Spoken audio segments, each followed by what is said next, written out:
Shalom and welcome to Contextual Bible Study. My name is Denny Thompson. Today we're on session number 30 and we're going to look at the Sea of Galilee again. Today we're going to look at fishing and fishing techniques on the Sea of Galilee and how it relates to the biblical text. Now, using the first letter from each word in the phrase Jesus Christ, God's Son and Savior, spells out the Greek word ichthys, which is a Greek word for fish. Okay, that right there. Now, Jesus, of course, said, "Come follow me, and I will make you fishers of men." The fish become a very logical symbol for the early Christians who suffered great persecution at the hands of the Romans. And they used this in a way to kind of save their identity from the Romans. And I want to show you right now how they did that. When two strangers would meet, and they were not sure if the other were a Christian, they had a secret way of communicating. One would draw an arc. Then, if the other person was also a Christian, they would communicate this by completing the first arc with a reverse arc. Now, here's what I mean. The first person would draw something like this, okay? And that would be a symbol to the other person that if they understood what that meant, they would do this. And if they did that, they could both understand they were both Christians, followers of Jesus. And they could hide that from the Romans. Now, what we're going to look at for a second today, first of all, is on the east side of the Sea of Galilee, right where that red dot is. We're going to go over there. And I want to show you a place. It's called En Gev. It's a kibbutz today. A kibbutz is like a communal settlement. And you can see above there up on the hill, it's called Hippososita. That's going to come into play in the story of Legion. It was one of the very likely places that took place. But anyway, in the kibbutz itself, my wife and I went there. I've been there different times. We went there several years ago, I think in 2013. And the reason we went is I wanted to learn more about this man and his work. Now, his name is Mendel Noon. He had died in 2010, but his helper was still there, and we got a chance to talk to him. Mendel Noon, and here's what he wrote. "For more than 50 years, I have lived at the kibbutz En Gev on the shore of Kinneret." That's what, remember, they call the Sea of Galilee. "For much of that time, I've been a fisherman." The Hebrew letter Nun, N, means fish in Aramaic. My former name, I was born in Latvia, began with an N. When I became a fisherman, I simply took that first letter as my new surname.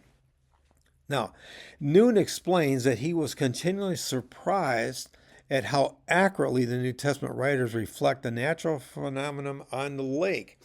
So this man right here was probably the most famous fisherman on the Sea of Galilee. He was an expert. He loved fishing. And as he got into this, he got so fascinated, even by the biblical text, the New Testament. Now, he was not a Christian. He was an Orthodox Jew. But he became very fascinated by this. So he did a lot of writing about the stories of Jesus in regards to his fishing techniques. And it was very interesting. A lot of what's coming up here in the next few sessions is going to be the research of Mendel Noon. This book, this little tiny book right here, is one of his most famous ones. I have 3 of his books. The Sea of Galilee and its Fishermen. Okay? And this little tiny building right here was his museum in En Gev. As I mentioned, we were there in 2013 the first time. Didn't meet him, but we met his main man that worked with him. And inside, you get to see all kinds of neat things like this. These are little weights that were used on the nets in fishing, and we'll be looking at that in just a minute, what these nets look like. But they found all these. They found some big anchors that were used by the boats. Here's some examples. Up to 24 pounds, some of them. So pretty large because, of course, the Sea of Galilee got rough at times. And there were times they did anchor the boat. This is a map that Mendel Noon kind of put together of all the seaports that he had discovered around the Sea of Galilee at that time. When I say that time, I mean New Testament time. So you can see Capernaum and Bethsaida right there at the top as being very major seaports. And Magdala on the left side, the west side. Now, I want to point your attention to one discovery. I was going to do it last week, but that one got kind of long, so I'm going to put it on today's. See where the arrow's pointing to Kibbutz Nafgenesor. Okay, now Gennesaret is the name of the plain just to the left of there, and this is a kibbutz called Nafgenesor. And this is where they landed. Jesus and his disciples landed after the walking on the water, the Bible tells us, right here, right about this spot. Magdala is to the right. Okay. Now, I'm showing you this to show you a very important find that was made here, but just a little bit of background information. Israel has 270 kibbutzim, that's plural for kibbutz, and 454 moshavim or moshav. You can see how many residents are in each one. That's pretty much how the country was founded. A kibbutzim is everything is owned in common, and a moshav is a little bit different because there's a little bit of a combination of individual ownership. But anyway, this particular one right here that we're looking at is a kibbutz. And an amazing discovery was made right here. You can see that pier out there to the right when the water was incredibly low in 1986, down in this area. And let's look to see what was found in 1986 right there. This. Now, what is that? That's an ancient fishing boat found deep within the mud as those water levels got so low. And when they just first discovered it, they thought they were just amazed that they found something like this, but they thought, how in the world can we get this out of here? So they found it intact, as you can see here. So it was quite a process on trying to figure out how in the world can we get this out of here without destroying it, because really the wood was all obviously waterlogged, and it was like soft cardboard. It was like there's no way we can pick this up. So they had to first get the water out and kind of dehydrate the entire boat, trying to figure out what in the world we can do. They had to make a canopy over it, protect it from the sun. It took a really, really long time. They worked hard. Many people worked on this project. Eventually, they were able to get it to the point where they filled it with a foam substance, and they tried to harden the wood as best they could with a type of a resin where they could get under it and literally lift it. So long story short is they were able to do that, and it was quite a process. And here's what it looks like today in that museum in that kibbutz right here. It's referred to as the Jesus boat because does that mean Jesus was in this boat? We don't know. He could have, because it's been carbon dated to that very, very time period. What's interesting though is it gives us an idea exactly what boats look like.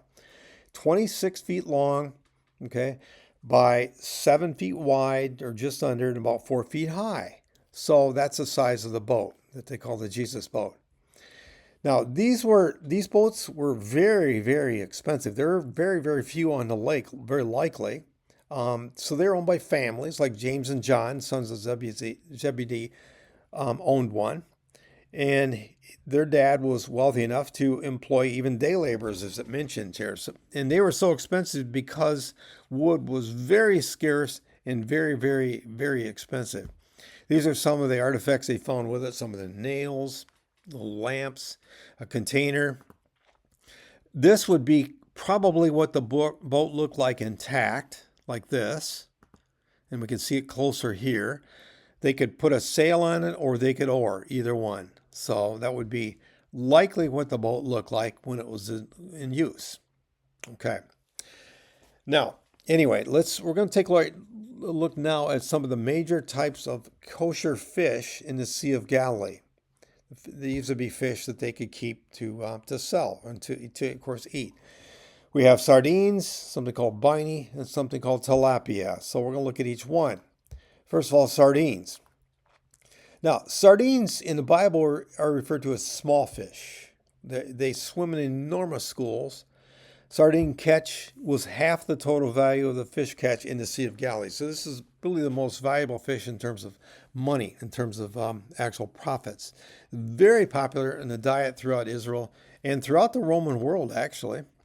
Now, like in the feeding of the 5,000, which we'll be looking at in a future presentation in here, Andrew mentioned, here's a boy with 5 barley loaves and 2 small fish. Well, that would have been this, exactly, the sardines. So during the height of the season, tens of tons were caught every single night, making preservation necessary, clearly, otherwise they would spoil.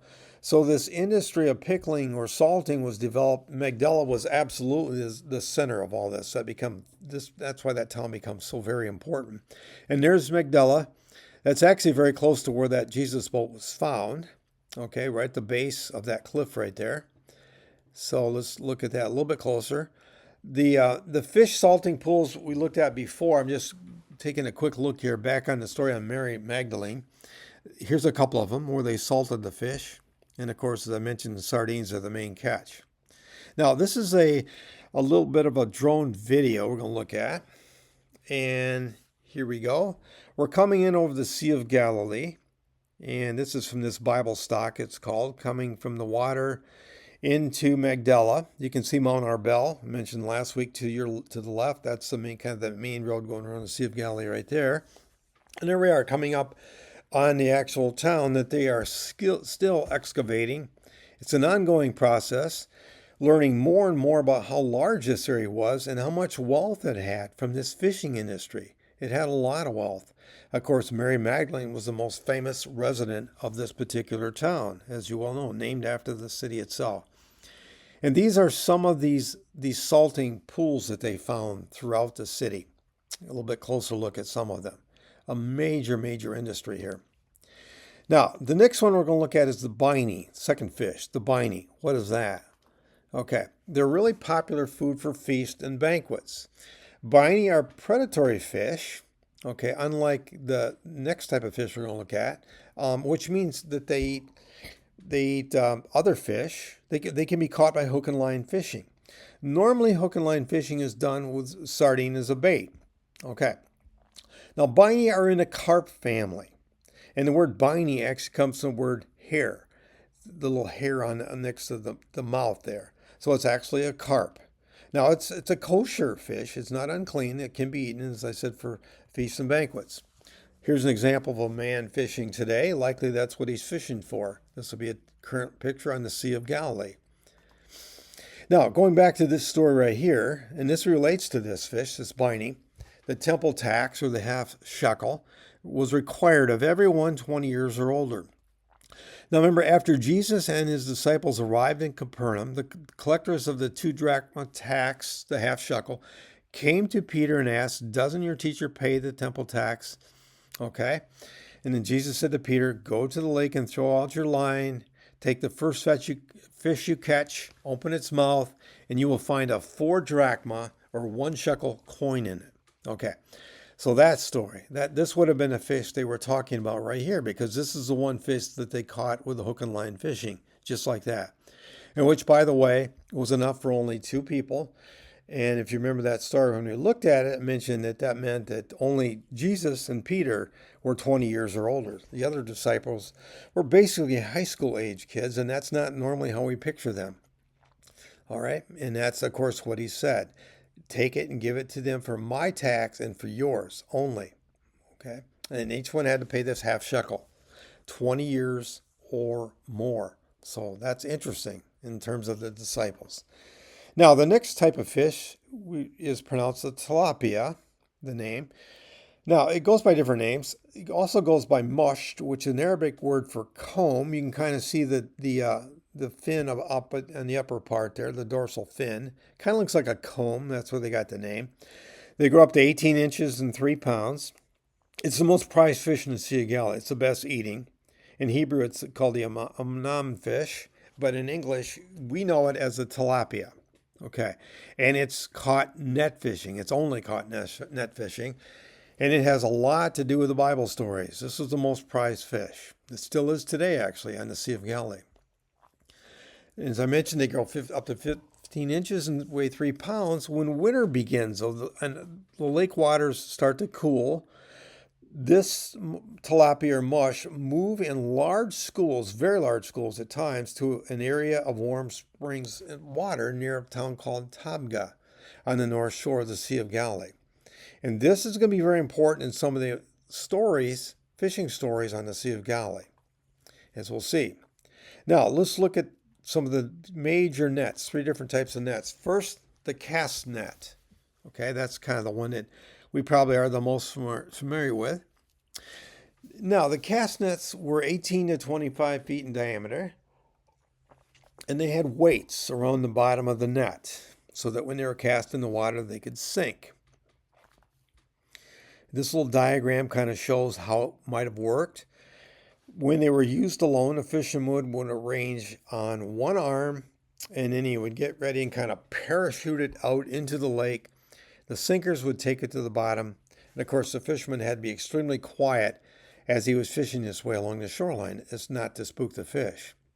So here's an example of one doing this. This picture from probably 70 or 80 years ago, maybe even 90 years ago, of a fisherman casting a net from the shore, exactly as just mentioned before, that using that very technique. The cast net could be retrieved in one of two ways. One way is for the fisherman to dive down to the net, pull the fish out one by one, and put them in a pouch he is wearing. So in other words, he's underwater. The other way is to gather up the edges of the net. Sometimes you had to go underwater to do that, depending on the depth, and then lifting it carefully over the stones, because the lake is filled with stones, while pulling it to the shore. Otherwise, he would damage his net. So everything had to be done very carefully and very much with the knowledge of the lake, what the bottom looked like. Now, there's a picture actually in Ezekiel of this particular idea of this cast net. And it goes like this: God's judgment on Pharaoh and the Egyptians. God said, I will cast my net over you, and they will haul you up in my net. Okay, so he's using this very symbol to represent this judgment upon the Egyptians for what they did to the Israelites. And, of course, as Jesus was walking beside the Sea of Galilee, he saw two brothers, Simon called Peter, and his brother Andrew. They were casting a net. So that's what they were doing when Jesus found them.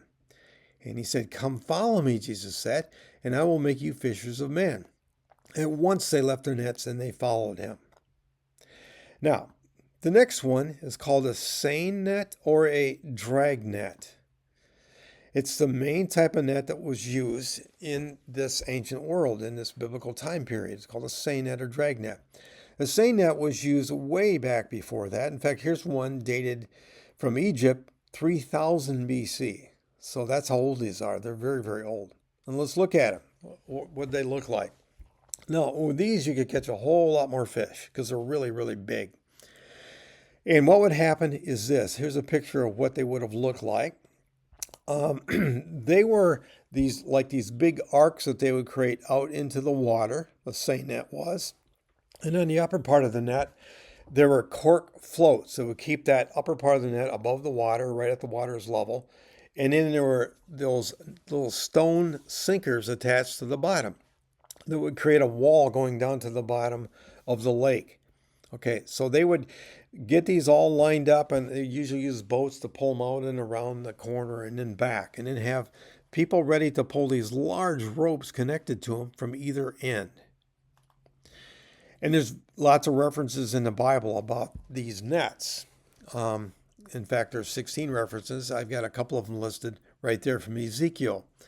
The place to spread the nets. That's how it's described in the Bible. It's a perfect description of what it looks like, as you can see here. And it took up to 16 men to pull. And they had to only do that, though, at the signal when the net was exactly ready to pull in. At that point, everybody started pulling exactly at the same time. And the minute that net started to move, the fish instinct is to dive, to go down. And as it pulled in, they would get trapped in the net. As it's being pulled to shore, as you can see in this much more modern day picture today, this is of maybe, again, about 70, 80 years ago. It's a fairly old photograph, but showing this technique.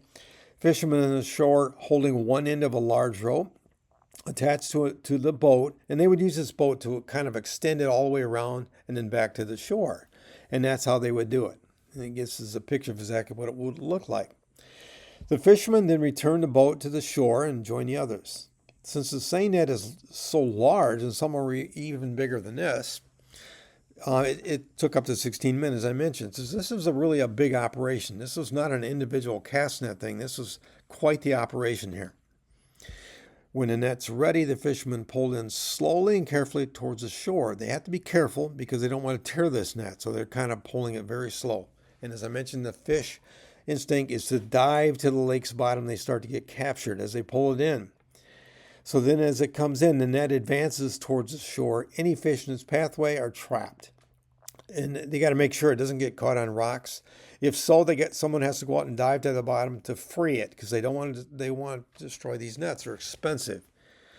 The complete procedure can take about an hour or sometimes even longer because it's quite a process. But it can be very profitable because they can catch a whole lot of fish in a net this size. Now, and this would be from the scriptures there, they put the good fish in baskets and threw away the bad fish. And the idea would be this whole concept of collecting these fish from the net. Because remember, once they pulled this net in, they would catch everything. What was ever in its way, they would catch. And not everything was good. The bad fish were the catfish. Now, catfish are not clean because they don't fit the description in Leviticus. But all creatures in the seas or streams that do not have fins and scales, you are to detest. All right, catfish do not have fins and scales. They are not clean. They are not kosher. They call them pigfish, and usually they'd kill them instantly so they would not reproduce. That's how they get rid of them. Now, in Matthew 13, there are many parables, and we covered all of them except for number 2, the one on weeds. That's the one we didn't talk about in these presentations. But there's the last one of the Matthew 13 parables relates to the Sea of Galilee. And it's commonly called the parable of the net.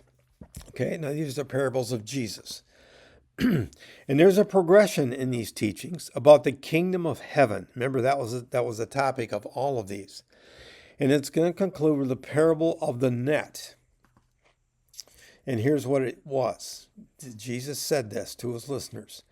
Once again, the kingdom of heaven is like a net that was let down into the lake and caught all kinds of fish. When it was full, the fishermen pulled it up to the shore. Then they sat down and collected the good fish in baskets, but threw the bad away. This is how it will be at the end of the age. The angels will come and separate the wicked from the righteous and throw them into the blazing furnace, where there will be weeping and gnashing of teeth. Now, this is, of course, a very, very difficult parable that Jesus told, but let's look at it closer here in regards to these fishing techniques and learn some more insights. All right. It began, once again, the kingdom of heaven is like a net that was let down into the lake, and it caught all kinds of fish. Now that was kind of a difficult idea for the Jews because they were of the opinion that they were the chosen people, the circumcised ones, and they were chosen by God to carry out his message. And when it comes to the Gentiles, they weren't even to associate with them. Certainly not go in their homes or eat their food, that type of thing. So this parable's kind of laying this foundation. There's all kinds of fish in this net. Okay, the kingdom of heaven's going to have all kinds of fish in it. In other words, not just Jews. Gentiles too, and this is very difficult to accept. Now, in the Bible, the whole idea of the sea, which we talked about last time, it represents all the nations. Many places. An example right here in Isaiah. Woe to the many nations that rage. They rage like the raging sea. Woe to the peoples who roar. They roar like the roaring of great waters. In Revelation, then the angel said to me, the waters you saw where the prostitute sits are peoples, multitudes, nations, and languages.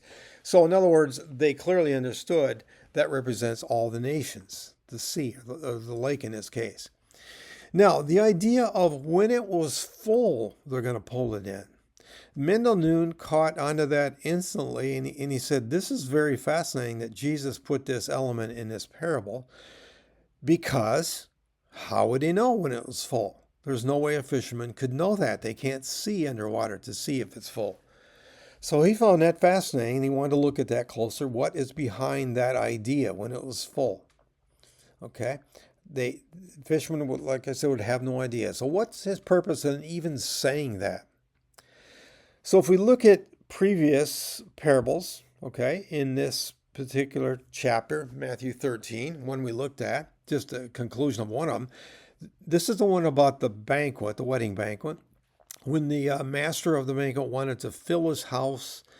And of course, he had to go through this whole process. Many people made excuses. And then he said, go out to the roads and country lanes and make them come in so that my house will be full. Okay, and the house represents this messianic banquet, God's house. So the master of the banquet's heart was to keep inviting, keep inviting until his house was full. So in other words, the previous parables of Matthew 13 show this, how God's heart is for everyone to be able to come. That's what he wants. That's his heart. Okay. But we know that there's more to this parable. Okay, that's his heart, but here's what happens when this net is pulled in. They sat down and collected the good fish in baskets and threw the bad away. And we know that Jesus at various times spoke about those who are his true followers. For example, whoever acknowledges me before others, I will also acknowledge before my Father in heaven. And then back to this very difficult part of this parable, this is how it will be at the end of the age. The angels will come and separate the wicked from the righteous and throw them into the blazing furnace, and there will be weeping and gnashing of teeth. Now, I know this is really, really hard, and it's like talking about this is really tough, but we need to, because Jesus talked about this from time to time. He talked about this loving Father and his opening his house for the longest period of time for those that come in. But at some point that door is shut, and at some point this net is pulled in. So this has to be talked about because it is part of his teachings. I can remember, just as on a side note, as a young boy growing up, we went to a kind of a country church that had a yearly revival. We had a revival group coming up from Asbury Seminary in Kentucky. And I remember the lady that used to be the evangelist. She was kind of a spitfire and quite a teacher, quite a preacher. But anyway, they would go on for about a week, I think. Maybe it was a week and a half. I kind of forgot. But I remember that there would be an altar call, of course, because it was a revival. But I remember the last teaching of every single revival would always be the same, and that was simply entitled Hell. And I remember as a young boy how it just scared me out of my mind just listening to her. So I went forward every single year that sermon was given. And I remember asking my dad at night, Dad, do you think I can go to heaven? Do you think I'm going to be able to go to heaven? And of course, that's from the viewpoint of a young boy and how I viewed it. But there's a balance in all of this, and that would be that I think today we've kind of shifted back to where we don't talk about this at all. And whereas before there was this time period where it was maybe too big of a focus. But it's important to talk about everything Jesus said. Clearly, we cannot pick and choose. We need to talk about all of it. And some of the things that are going on maybe today that are going to be of very concern about the fish that are being pulled in that net. Are they good fish or bad fish? Well, these are some of the trends we're seeing today. For the time will come when people will not put up with sound doctrine. Instead, to suit their own desires, they will gather around them a great number of teachers to say what their itching ears want to hear. I see that happening today, and that's dangerous. For false messiahs and false prophets will appear and perform great signs and wonders to deceive, if possible, even the elect, Jesus said. Jesus warned there. And of course this, not everyone who says to me, Lord, Lord, will enter the kingdom of heaven, but only the one who does the will of my Father who is in heaven. Many will say to me on that day, Lord, Lord, did we not prophesy in your name? And in your name drive out demons, and in your name perform many miracles? Then I will tell them plainly, I never knew you. Away from me, you evildoers. Okay. Of course, we looked at this before when we were looking at the idea of shepherds and sheep. Jesus mentioned in terms of judgment back then, when the Son of Man comes in his glory, he will sit on his throne in heavenly glory. He will separate the people one from another as a shepherd separates his sheep from the goats. He will put the sheep on his right and the goats on his left. So he told this story in various ways, this lesson, of course. Now, we're going to look at the idea of a trammel net, which is an interesting net. It's very complicated compared to the other two. Now, nets, just in general, nets were were linen back in biblical times. They're made out of flax. That's actually how they got linen, how they produced it. They had to dry it in order to produce linen.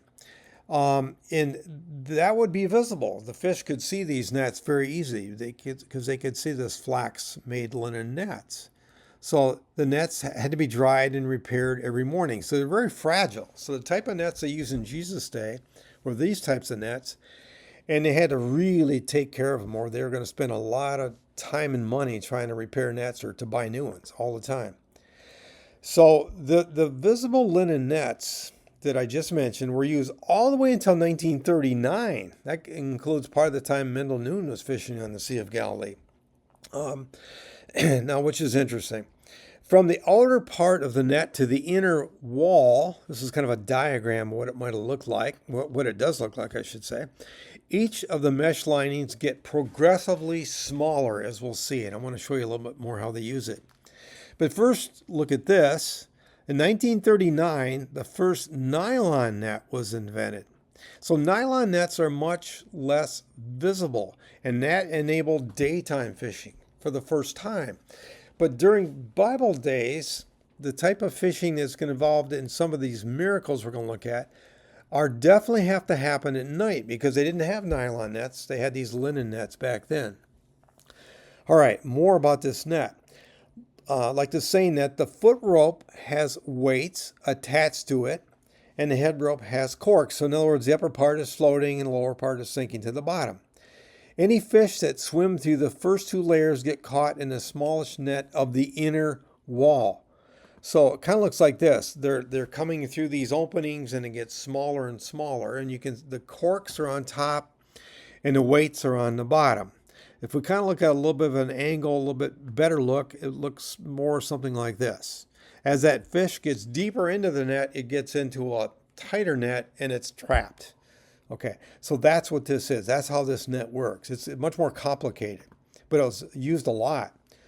Since trammel net fishing was done at night, because they didn't have nylon, of course, back then, the fishermen usually would meet on the shore in the early evening.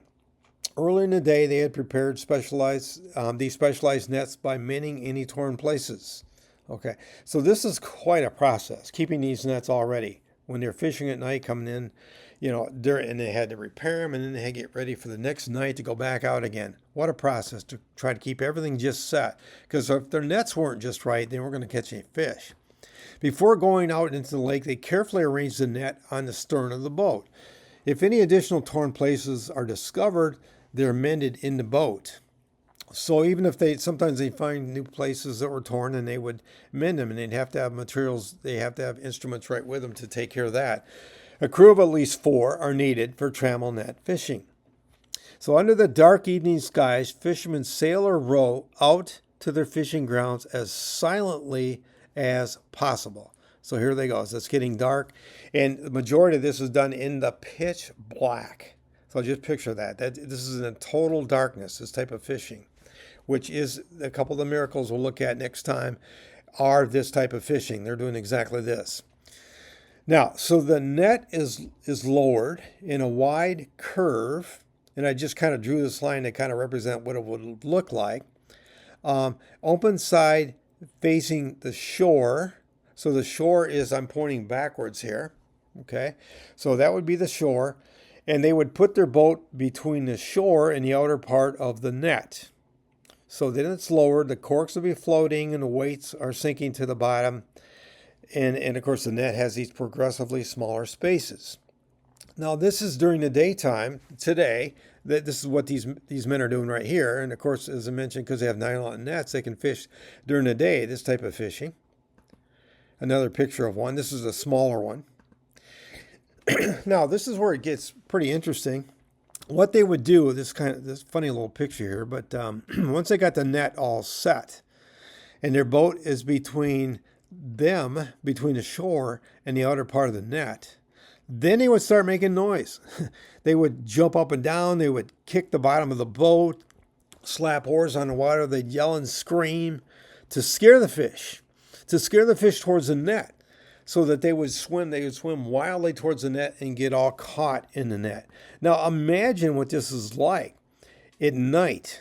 This is during the middle of the night when these boats are out there, and picture this boat offshore. It's out a ways, and the net is beyond it in this big curve.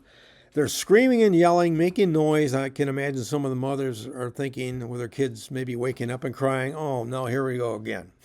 But that's what it was like living in a little fishing village back in those days. And this being an image of maybe what Capernaum looked like. It did have, very likely, many different places to park boats because it was an important fishing village. Now, when the fishermen are confident that many of the fish in the area are enclosed within the trammel net have been caught, in other words, when they think, okay, I think we've done okay, the net is carefully pulled to the boat. Gradually, each fish is untangled. That's a process because of these nets, the way it's designed, and put into the bottom of the boat. Now, this is more of a modern day picture of this actually going on. Again, a picture back in the earlier 20th century. It takes practice and skill for the fishermen to untangle each fish, okay, from the net without losing them, or dropping them in the water, or even injuring their hands. The net is then prepared for the next stop. The boat is moved to a new location. Some nights the nets are lowered and raised up to 15 times. Wow, that's a long night. They just keep doing this over and over and over again until they can get their fill of fish in the boat. A good night's fishing could yield up to 220 pounds of fish. If the trammel net is lowered into schools of mushed or tilapia, up to 1,000 pounds could be caught in one night.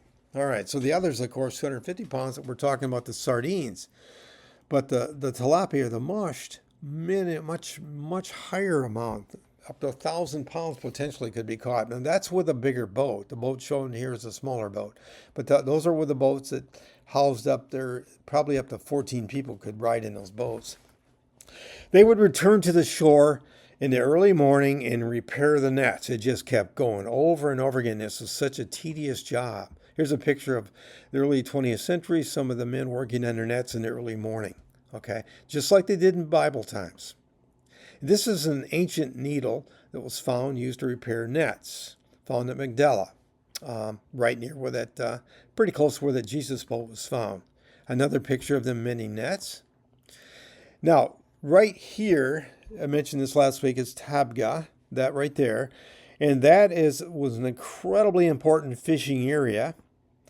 And Tabgha is from the Greek heptapagon, which simply means 7 springs, or it means 7, but there are 7 springs in this area. And during the cold winter times, the waters, these springs are actually warm. They would come out here and it warm the water up, and it would attract the fish, especially the tilapia. There would be multitudes of fish coming up into this area. Now, what was also interesting, these schools, these springs, these warm springs would also attract people seeking healing. They had healing powers, they believed, these warm waters. So you'd have people on the banks, you'd have fishermen out in the waters here into this area. And this is where, as we're going to learn next time, key events took place right here, right in this spot, almost for sure. Mendel Noon is convinced of it, and I think those who followed his teachings and looked at this close would agree that this is the place. This is a spring, one of those 7 springs I took a picture of. They're a little bit hard to find right today, but here's one of them, a picture right in this area. Key fishing stories here we're going to learn about next time, as I mentioned. Now, to conclude today, I want to look at something a little bit different here, along these lines, but it deals with the waterways, the Jordan River, the Sea of Galilee, and the Dead Sea. Now, the rabbis looked at everything and tried to determine a lesson. What is God teaching us? Especially when I say everything, mainly His creation, His nature. So when they looked at the Jordan River, Sea of Galilee, and Dead Sea, they're thinking, what can we learn from this? Okay, so you might wonder, what does that even mean? What are you talking about? Well, let's look at it. All right, so from this kind of a dimensional map here, this upper part right here is the upper Jordan River. All right, so that's where it begins, from the mountains above there, Mount Hermon and some of those areas up there. And it looks like this. It's very fast moving. The Jordan is Yarden in Hebrew, which means descender. It comes down fast. It comes down. And they would call it living water. We talked about that before. But this represents living water. So the upper Jordan source is all considered living water. It's coming down. It's life. It represents God in the sense of His mercies continue. His love is forever. It just keeps coming. And then it would go into the Sea of Galilee, this living water. And the Sea of Galilee is teeming with life, teeming with fish, all kinds of fish. All right, so it was a sea that was alive, or a lake that was alive, just like the upper Jordan. From there, it would keep going down, where these arrows are pointing, to a much longer part of the Jordan River and much slower, in this area right here. And here's what it looks like. This is this Bible stock, these videos, these drone footages we're looking at here. You can see the Jordan River below there. It's very small in this area. That's the country of Jordan to the left and the country of Israel to the right. It winds around for a very long way, many miles, about probably 80 miles going down to the almost 90 to the Dead Sea. You can see from this viewpoint here how much it angles here, how it winds back and forth until it gets down there. All right, but it too is living water because it's moving. It's coming from the life of the Sea of Galilee, and it's moving on down. So it represented living water just like the Jordan River above until it gets down to where its ultimate place of it's headed to, which is the Dead Sea. Now, so what the rabbis would say, okay, what's different about the Dead Sea? Well, the Dead Sea collects all this living water, but it doesn't go anywhere. It just goes into the Dead Sea. So like from this viewpoint here, we're looking at the Dead Sea, which is shrinking very badly, like 3 feet a year. You can see this picture. This is the north end, pretty close to where the Jordan River comes in. Those little kind of curved areas are all areas where the Dead Sea once was, but it's receding because it just receives the water, but it doesn't give anything. It just sits there, and what's happening is actually evaporating. So they would look at the Dead Sea as being the opposite. It'd be like a person just collecting everything, just collecting a teaching or whatever, and not using it, not using whatever God gives him.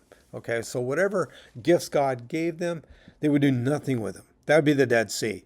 It's dead. There's no life. It's not living.